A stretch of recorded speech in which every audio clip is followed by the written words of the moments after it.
Thank you, Senator Marcoleta. Majority Leader. Thank you, Mr. President. Mr. President, I move that we recognize also to co-sponsor the measure Senator Robin Hood Padilla. Senator Robin Padilla is recognized to sponsor the measure. Maraming salamat po, Ginoong Pangulo. Assalamualaikum warahmatullahi wabarakatuh. Magandang araw din po sa ating mga kasama. Ginoong Pangulo, buong galang po akong tumatayo upang i-co-sponsor ang Senate Bill number 1624 na nagtatatag ng Agricom na inihain po ng bayani ng magsasaka, Senator Kiko Pangilinan. Sa tulong po ng panukalang batas na ito, ang usapin ng pambansang seguridad sa agrikultura at pagkain ay nabibigyan tugon, kung saan ang mga panukalang reforma ay nakasentro sa mga magsasaka at mangingisda na siyang labis na naapektuhan ng magulong sistema at hindi nagtutugmang mga programa. Ang Agricom ay hindi lamang dagdag ahensya, kundi pag-aayos ng direksyon ng agrikultura sa bansang mayaman sa yamang lupa at yamang tubig. Napapanahon na para sa isang komisyong magsusuri ng mga polisiya at gastusin ng sektor ng agrikultura at pangingisda upang palakasin ang koordinasyon nito sa pamahalaan at maglatag ng malinaw na reforma. Malaking tulong din ang panukalang research arm ng Senate Bill number 1624 sa pagsisiguro na ang programa ay nakabatay sa datos at panukala ng mga eksperto at practitioners na may angkop na kasanayan sa larangan ng agrikultura. Bilang mambabatas, naniniwala ako na ang food security ay responsibilidad ng pamahalaan. Ang Agricom ay kailangan sa kalutasan ng laban sa gutom ng mamamayan katulad po ng talumpati ng ating bayani ng agrikultura, Senator Kiko Pangilinan. Dahil dito, buong tapang kong sinusuportahan at kinuko-sponsor ang Senate Bill 1624. Maraming salamat po. Majority Leader. Thank you very much, Mr. President. To allow our colleagues to study the measure further, I move that we suspend consideration of the measure. Consideration. I'm sorry. Oh, Do you also want to give a co-sponsorship speech? The lady senator from Antigua. yes, Senator Loren Legarda is recognized. Please. Mabagal yung staff. No, I have prepared message. Thank you, Mr. President. I rise to co-sponsor Senate Bill number 1199, which proposes the creation of a Congressional Commission on Agriculture, Fisheries and Food Security, or AGRICOM. For decades, our agriculture and fisheries sectors have been weighed down not by a lack of laws or programs, but by fragmented implementation, overlapping mandates, and the absence of a coherent, whole-of-government approach. Agencies operate in silos. Policies often move in different directions, and resources are spread thinly, resulting in low productivity, persistent poverty among farmers and fisherfolk, and continuing threats to our food security. This measure responds to that structural weakness. Agricom is envisioned as a time-bound, independent, and data-driven commission that will comprehensively review existing policies, programs, and expenditures in agriculture and fisheries, identify conflicts and redundancies, and recommend targeted, measurable, and actionable reforms. It strengthens Congress's ability to exercise informed oversight and to legislate based on evidence rather than piecemeal interventions. The bill recognizes the interconnected realities of food security, climate change, rural development, and market competitiveness.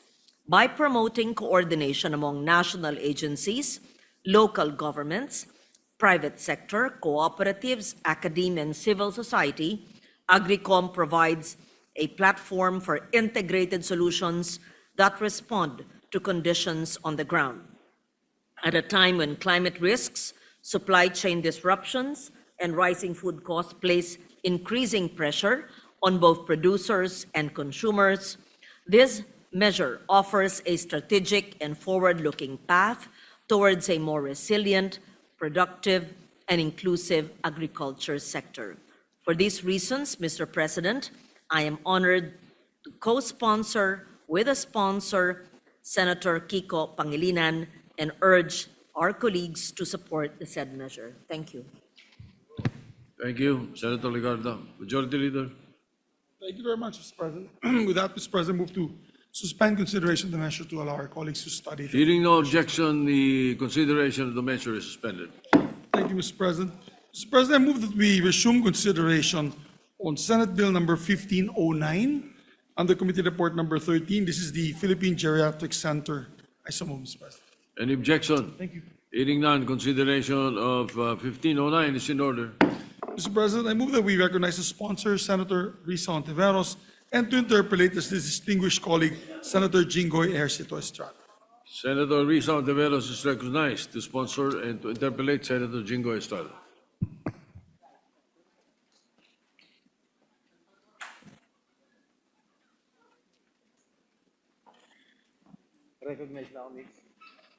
Thank you, Mr. President.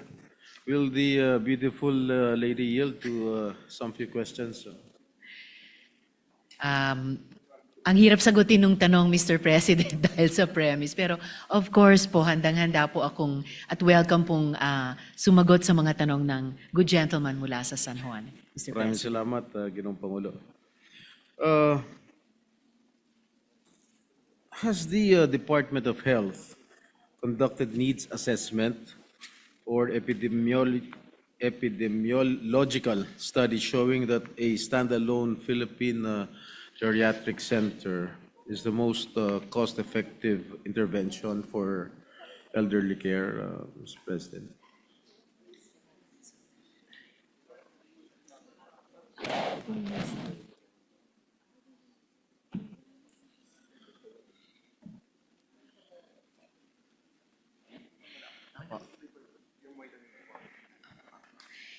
Yes, Mr. President. May pangangailangan po para dito sa Philippine Geriatric Center at ang pangunahing tinatayuan po ng Department of Health para dito ay dahil wala pang stand-alone na specialty center at regional centers kaugnay nito para sa ating Filipino geriatrics.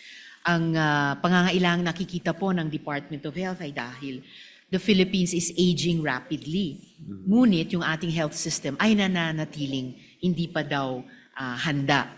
Ayon po sa Philippine Statistics Authority na sinangguni din ng DOH, Mr. President, at least nung 2020 census, ang mga Pilipinong 65 years old and over ay nag-a-account na para sa 5.4% ng total population. At pinoproject po ng DOH na kasing aga ng taong 2030, mga 7% na ating mga Pilipino ay magiging 65 years old and above.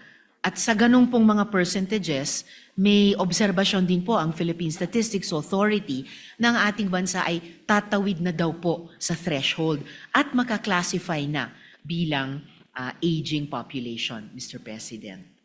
Ano ba ang lifespan ng Pilipino? Sa ngayon po, Mr. President, umaabot po ang life expectancy nating mga Pilipino sa 79 years old. 79. Opo, Mr. President. Alright. Saan niyo ba balak ipatayo itong Philippine Geriatric Center? Do you have any plans or dito lang ba sa Metro Manila or sa probinsya? Sa ngayon po, Mr. President, wala po pong tukoy na location at ang ating panukala ay kapag naipasa, iiwan po ito sa diskresyon ng Department of Health. Ngayon lamang po may mga datos na maaring maggumabay sa kanila dahil ayon nga po sa datos na iyon, ang karamihan ng mga older persons dito sa Pilipinas ay nakakonsentra di umano sa Central Luzon, Metro Manila at saka Southern Tagalog regions, So most Mr. President. probably, dito sa Metro Manila itatayo itong Philippine Geriatric Center. Hindi ko pa po masabi, Mr. President, na most probably dito dahil meron din pong lumalabas na mga posibleng lokasyon dun sa dalawa pang ibang Kasi mga nandito rehiyon, yung Mr. bulk President. kamo ng mga cougar, ay mga matatanda, yung mga 65 years old and above. Eh paano, halimbawa, assuming that the DOH plans to construct the Philippine Geriatric Center here in Metro Manila or in Luzon, at paano naman ma-avail ng ating mga geriatric patients dun sa Visayas and Mindanao? No? Dahil kung talagang isa lang ang gagawin natin Philippine Geriatric Center at dito pa nga i-station yung sa Metro Manila, paano ma-avail ng ating mga kababayan, mga may edad, itong Philippine Geriatric Center dahil napakalayo, lalong-lalo na yung mga mahirap? Opo, Mr. President, napaka mahalagang issue po iyan. At in-anticipate na rin po ng Department of Health kahit bago pa nila inirekomenda na magtayo tayo ng Philippine Geriatric Center. Dahil po sa 82 na DOH hospital sa buong bansa, meron po silang in-identify na 33 kung saan sa loob niyang mga ospital, at ito po, Mr. President, ay sa lahat din ng mga rehiyon ng ating bansa, magtatayo ng a specialty center for geriatric health. And in fact po, sa 33 na identified na DOH hospitals na iyon, sa kasalukuyan ay may 7 ng kompleto at fully operational. 3 po, or 4? Hindi.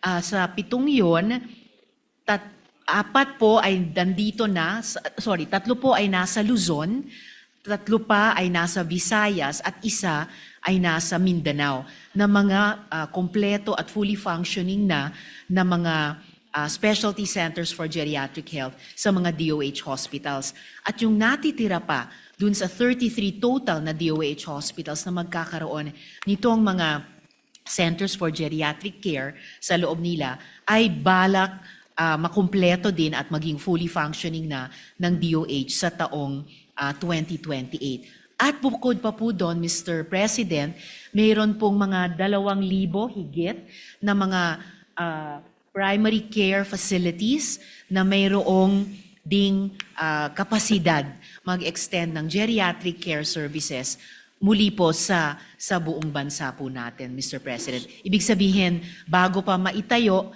yung Philippine Geriatric Center sa loob ng ilang pang mga taon na susunod, ay nakatayo na at itatayo pa yung mga centers of geriatric care dun po sa primary care facilities at dun din po sa DOH hospitals sa buong bansa, Mr. President. Salamat, Ginoong Pangulo. Pwede ho malaman, Ginoong Pangulo, kung ano itong mga, para sa kalaman ng ating publiko, ano itong mga hospital na nabanggit nyo na nagka-cater na para sa mga geriatric patients?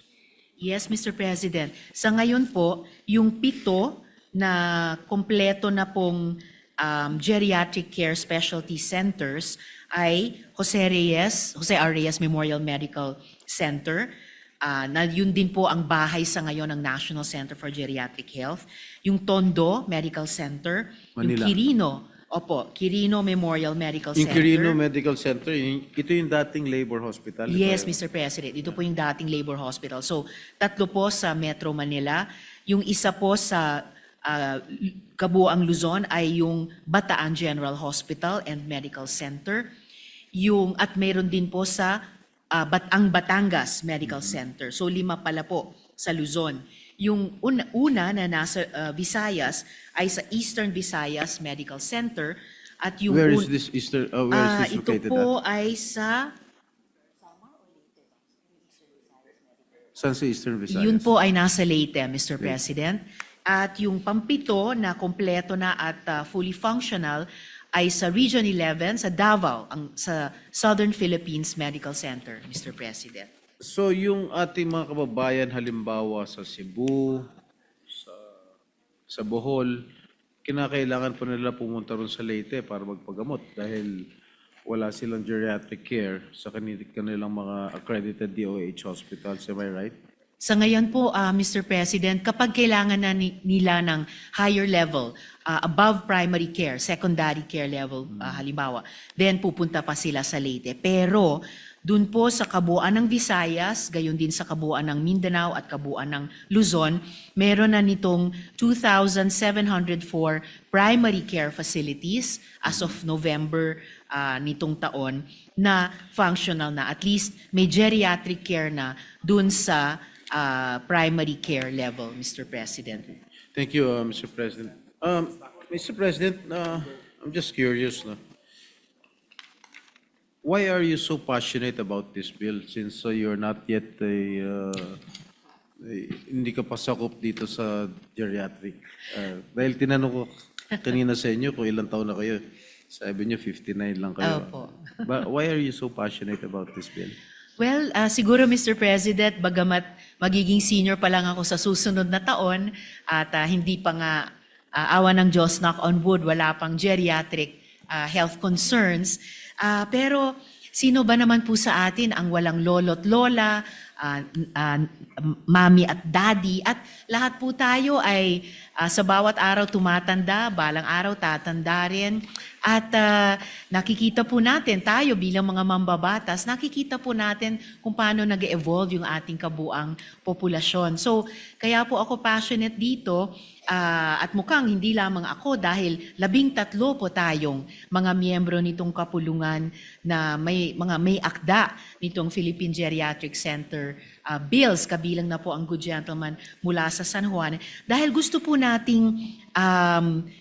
nating pansinin at aksyonan yung rekomendasyon ng Department of Health na ngayon pa lang, habang hindi pa tayo officially aging population, mapaghandaan na po natin itong mga kasalukuyan at lalong magiging health concerns ng ating populasyon, Mr. President. At dahil ito po ay ginagawa natin sa konteksto ng universal healthcare, animated po tayo dun sa prinsipyo na primary healthcare, kapag ito'y ating binigyan, ito'y ating binigyan ng pangunahing pansin ngayon pa lamang, ay mas mapapanatili natin ang kalusugan ng ating mga nakatatandang Pilipino, mas maaga nating mai-intervene kapag magkaroon sila ng health concerns, at economically speaking then, Mr. President, mas makatitipid din po tayo sa kabuuang health expenditures ng ating gobyerno sa ganitong pagbibigay priority po sa primary health care. So doon sa healthcare, mga Mr. nabanggit President. niyo pong ospital dito sa Metro Manila, sa Eastern Visayas, at sa Mindanao, kumusta naman yung kanilang marami ba yung mga pasyente na nagpapatingin doon sa ating mga ospital?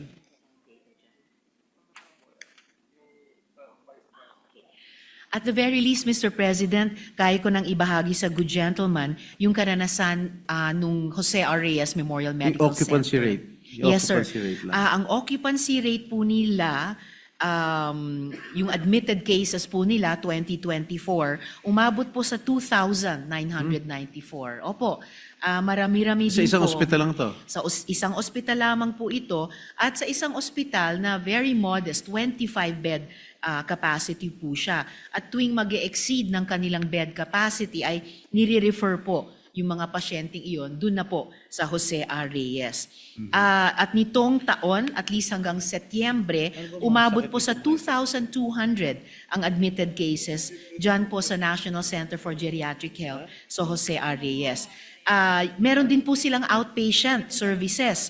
At nung taong 2024, baka magulat po kayo muli, Mr. President, nakapag-cater po sila sa 56,192 seniors sa outpatient services. At nitong taong 2025 hanggang sa buwan ng Setyembre, nakapag-cater po sila sa 33,997 senior outpatient. So kumbaga, na-maximize po nila dun po sa National Center for Geriatric Health at nakapagre-refer pa po ng mga admitted cases sa Jose R. Reyes, Mr. President.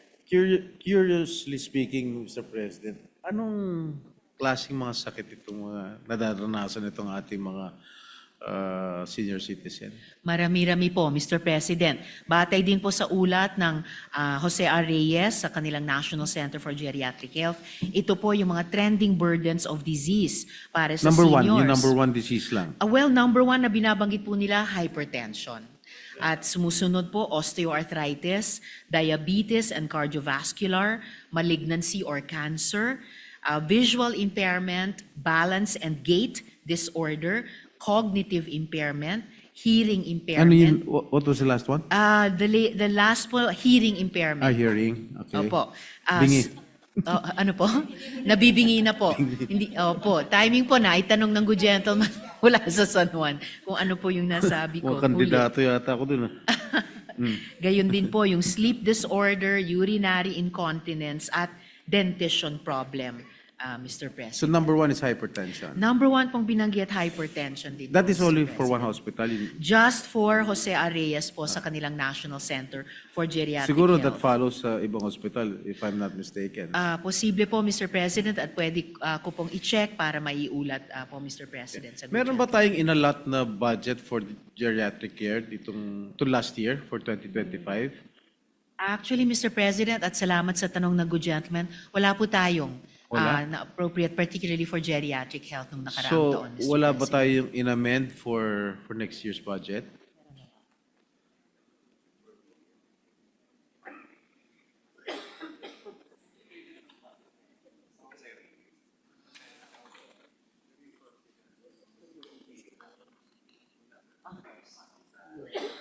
Yes. Of course, Mr. President, dahil tinatalakay pa lang naman natin, excuse me, yung tungkol sa Philippine Geriatric Center. Of course, wala pa pong proposed item para dyan. Sa ngayon po, for geriatric services in general, ang meron po ay dun po sa Jose R. Reyes, particular sa National Center for Geriatric. So, hindi natin nadagdagan ng pondo yung J. Reyes Hospital. Hindi pa po natin nadagdagan. Pwede Mr. pa pahabol, President. nagbabaykan pa sila.